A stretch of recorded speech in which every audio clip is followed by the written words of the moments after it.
Kapa Whakakōrero is a resource produced by He Kupunga Hao I Te Reo, and it teaches lots of different aspects of the language. It comes with a teacher book, all the little cards. It's a great resource. It's really flexible. Just a word of caution is not to teach all the different types of pronouns together at the same time. So don't do your taua, tātou, rawa, rātou, kōrua, koutou together. Make sure that you just focus on one set, cement those in, and then move on to another set. If you teach them all together at the same time, students get really confused. In this following example, the student sorted these pictures into R or categories first, and when we'd completed this, she got the pen and she points for me. So don't underestimate the power of flipping the task and letting the student administer the task to you. There's a lot of learning that happens in that space as well. He tōkina, tōku. He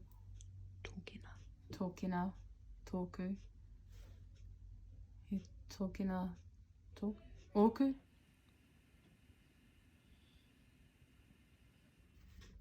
He kapu tāku. He motoka tōku. He puka puka tāu. He panikoti tāu. Tō. He pene tōna. No, tāna. He tūru tōna. Okay. He tepu tāku, he pōtai tōku, he puka puka tā whai Christine,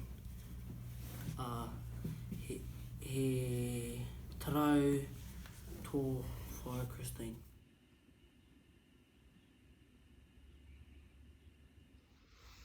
Hei te tahi karaka, ka haere tātou mārunga pahi ki te ngahere.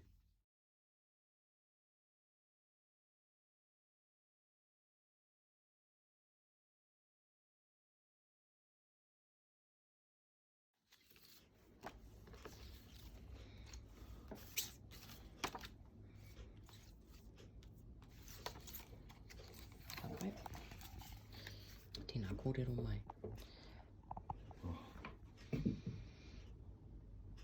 Haere ahau ki te whare pikitia, katai ka haere ahau ki te kemu.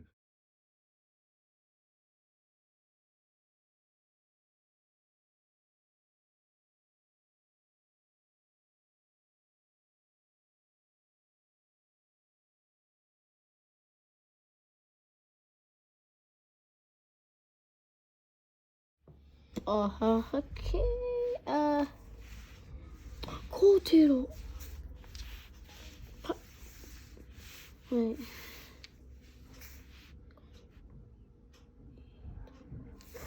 Okay.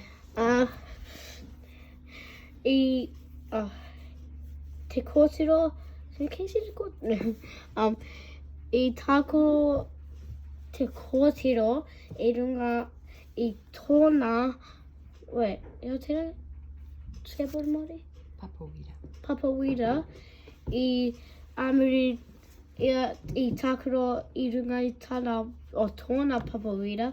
I kai panana, amiri tira I kani, amiri tira I haere ea ki te kāinga.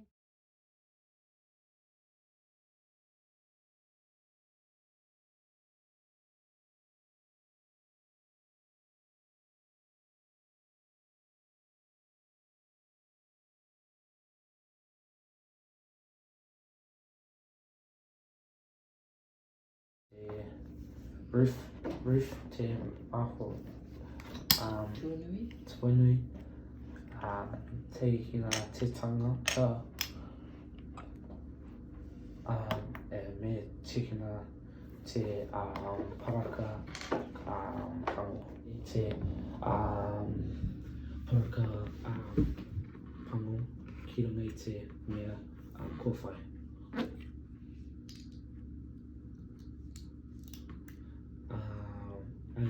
Kata I ka whakapiri, te mea kauraki, te mea whakite toru arua ki runga I te parakapango.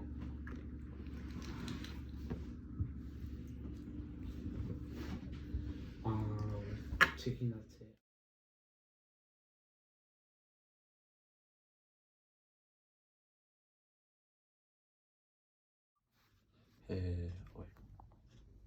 He papawira tōu. Kāore ōku papawira.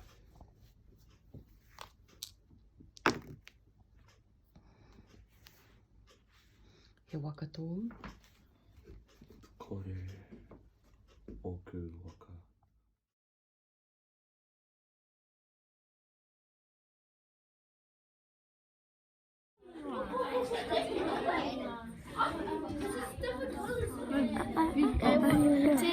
Te wanganui, te tui I te pia me te wiki.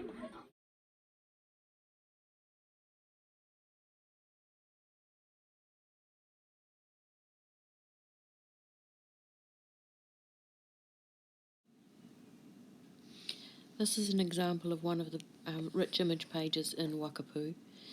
You'll see that it's absolutely chocker with things that begin with H. So I've made a word cloud with some of the kupu that are shown on this page, and I would put it up on a data projector, preferably onto a whiteboard background, because that way you can write across the image with your whiteboard pen and you can manipulate all sorts of things while the image is projected up. So,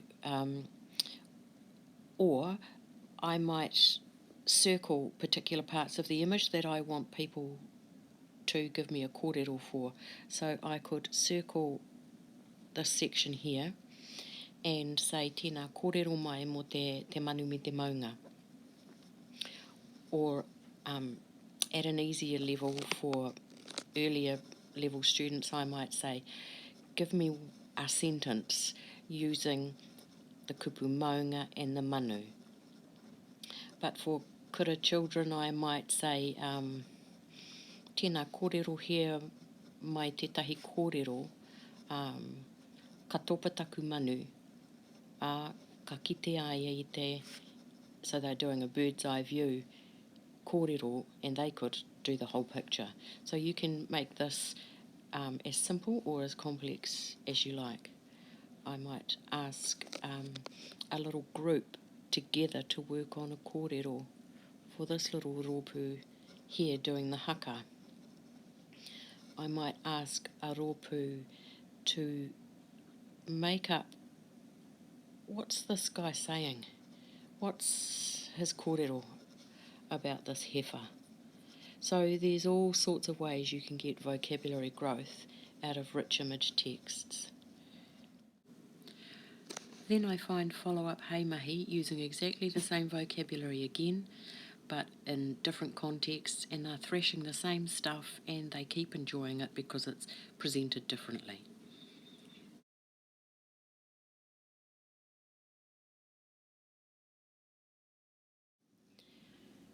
This is a strategy that I call close reading.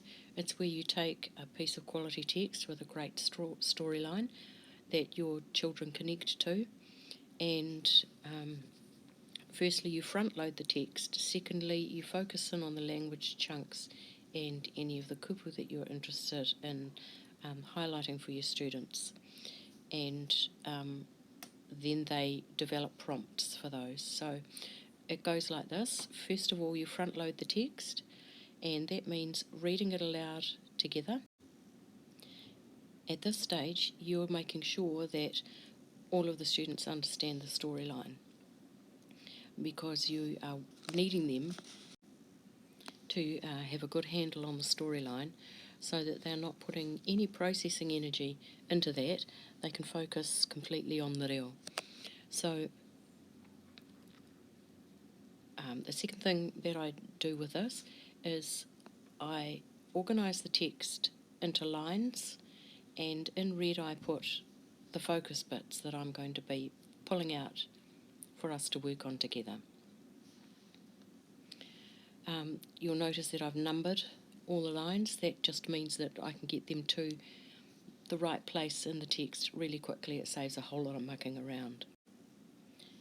Thirdly, we look at the text and we have a think about what English prompt would we use just to quickly help us remember what that chunk or what that word meant. They choose their own words and then they write it above the red. You'll see in the parentheses there, that's as far as we got on that day. I always mark on a text where we're up to. So I find that when they make their own prompts for language chunks, they really stick. So in a following lesson, number 4, now I would give them the book again, just the book, and they don't have their reader text any longer to help them with this session.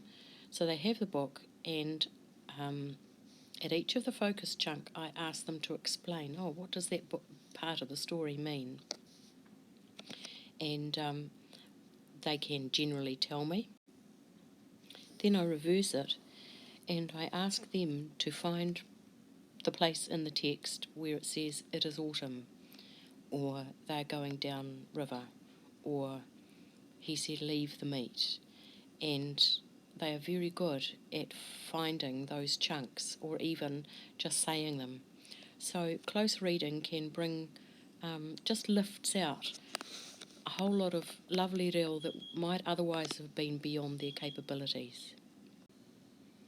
And then your job now is to look for other situations where you can use those chunks or use those kupu so that they are hearing them again in a different context.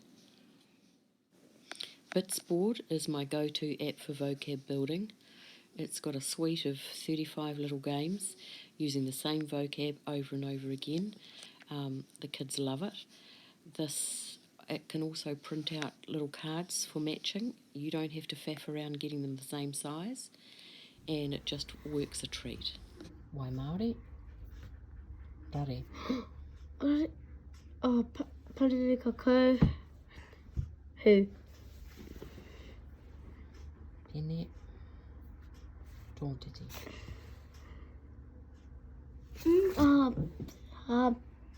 Kauea te remaremo.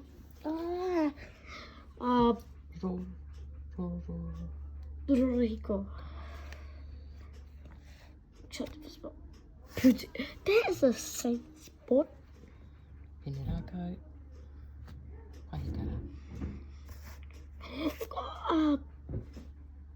Roriko.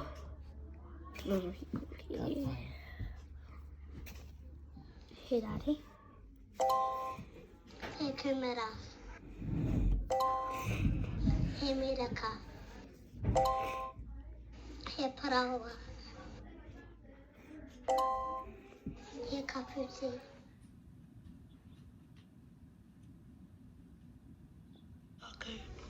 Taku. Che.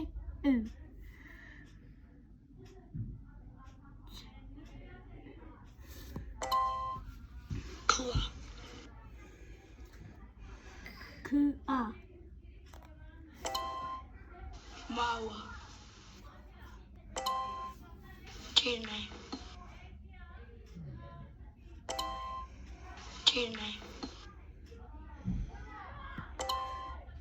Mātou. Bingo.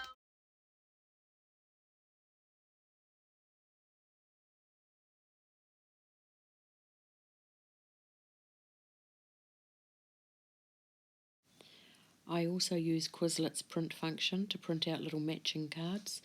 The children really enjoy this one too.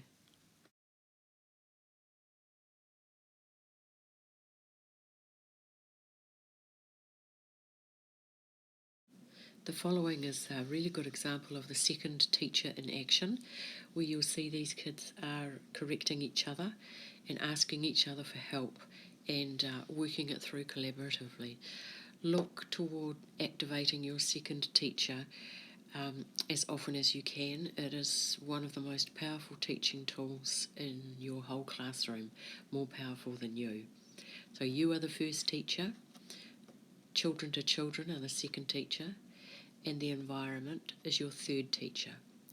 And so also look for opportunities to have this vocabulary around in the environment to be working as your third teacher.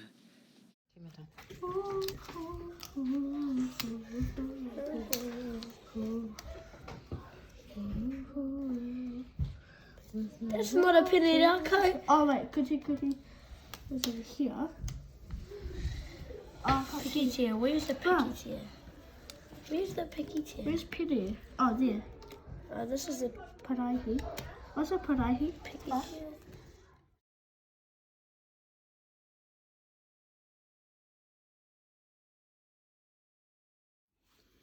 Iwa. He aha te tau I muri. Te whā. I muri. Ono. Te tau I mua. Toru. O he aha te tau I Wainganui. Toru. He te tau I mua.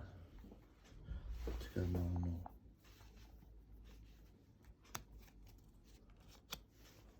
Tāpiri e te ono me te whetū. Te kaumā toru. Tangohia te toru I te ono. Toru.